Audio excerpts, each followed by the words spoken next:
morning everyone. Naami di ari sa Sinuda, diri sa Pinanubuan Elementary School. Miadto ta diri no pasuko kaayo, but praise the Lord naabot kita diri kay para ipaila-ila sa mga estudyante kung kinsa si Jesus sa ilahang kinabuhi. Ug kauban ako si Sir. Hello Sir. Ano sa imong pangalan Sir? Arman ma'am, Gubat. Okay, nalami mga questions sa inyo ha. Mga pila ba ka estudyante ang naa diri sa inyong eskwelahan? So far ma'am, ang atong enrollment karon is almost 190. So composed of from kinder to grade 6 na siya ma'am. So more or less, ang girls na ma'am, 70 plus. Kaya boys is 90 anak. Kanang pila mo ka teacher nga naa di ari? Karon ma'am is we are only 6 teachers composed of 4 boys and 2 girls. Kaya ra po siya sa from kinder to grade 6 na na makater? Kung ang ratio gid niya ambas yan ma'am is ma-cater ra siya ma'am, pero lucky ni siya isa ma'am ka kuan regular teacher to handle the grade 5 students. Curious kaayo ko di ari nga lugar ba kay since pasulod jud kaayo siya kaganina kanang asa ni nagapuyo ning mga ato ang estudyante diri sir?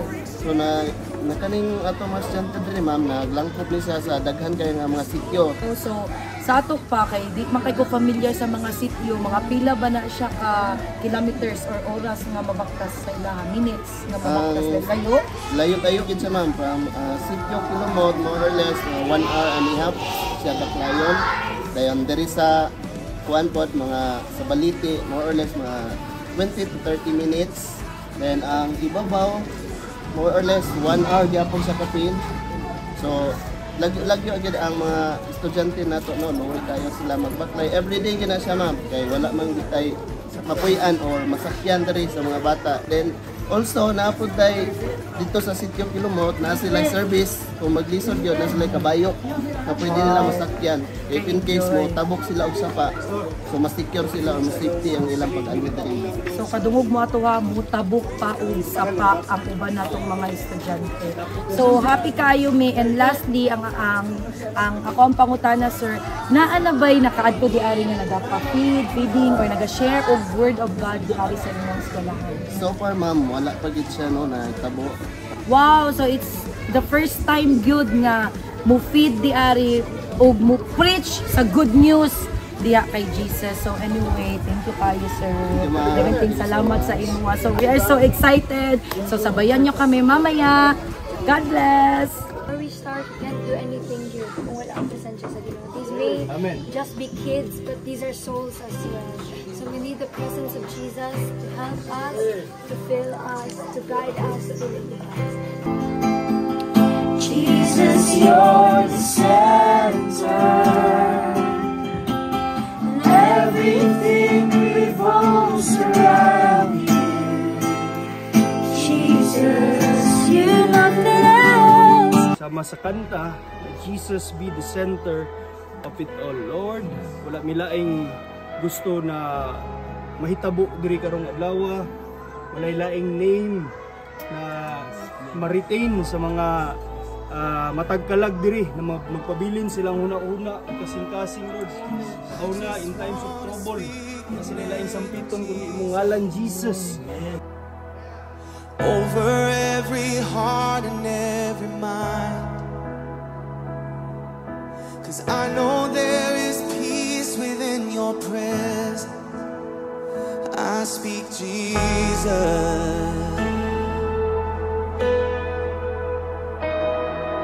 Jesus, we pray right now. We pray right now. Lord, thank you for this day. Thank you for this day. Jesus, help us. Help us. Help me. Help me. Guide me. Guide me. Jesus, teach me. Your name is power. Your name is healing. Your name is life. Break every stronghold. Shine through the shadows. Burn like a fire.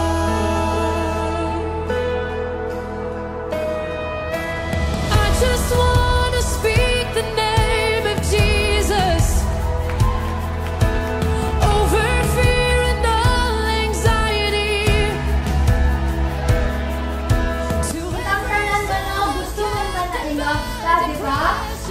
Okay ba tag love sa atong mama?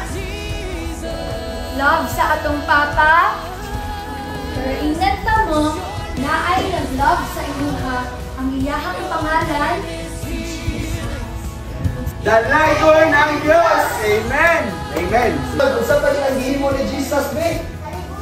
Naghimo si Jesus kalibutan. Jesus daw, ganun ang mga bata. Alam niyo, tulad ninyo. Tama ninyo ba? Ano si Jesus ang mga bata? So, meron kami mga dalang pagkain.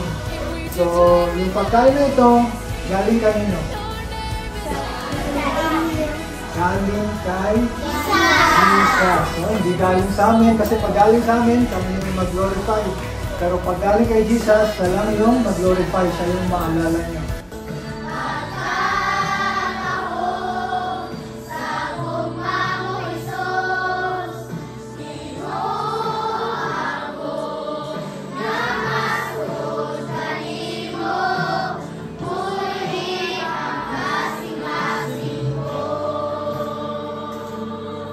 Naghimo siya og isa ka dakong barko ug itawag ini nga arka.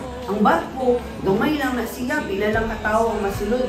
Pero ang arka, grabe ka dako, dagtanan. Mot ang buhat sa Ginoo.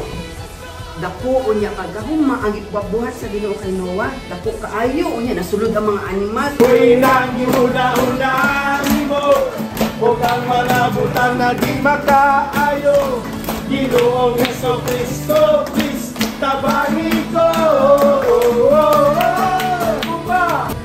Ninyo, dihigog pa niya pag-ayo iyahang mga katawhan.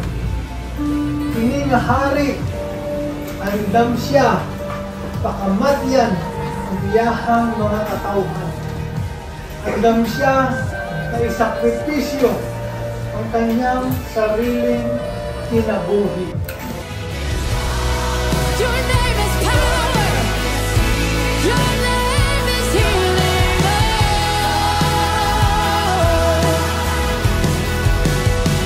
Break every stronghold.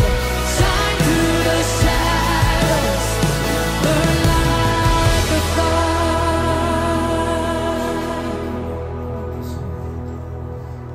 I just wanna speak the name of Jesus.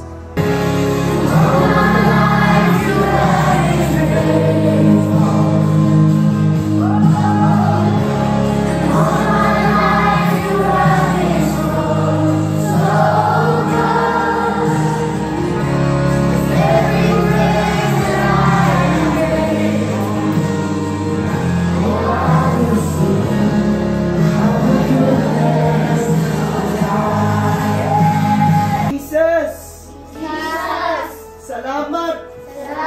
Sa imong kamayo! Salamat! Sa imong pagigugma! Uwi ka sa hapon!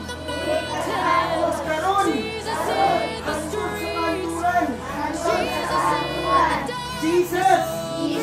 Sukad karon! Ikaw na! Ang akong Ginoo!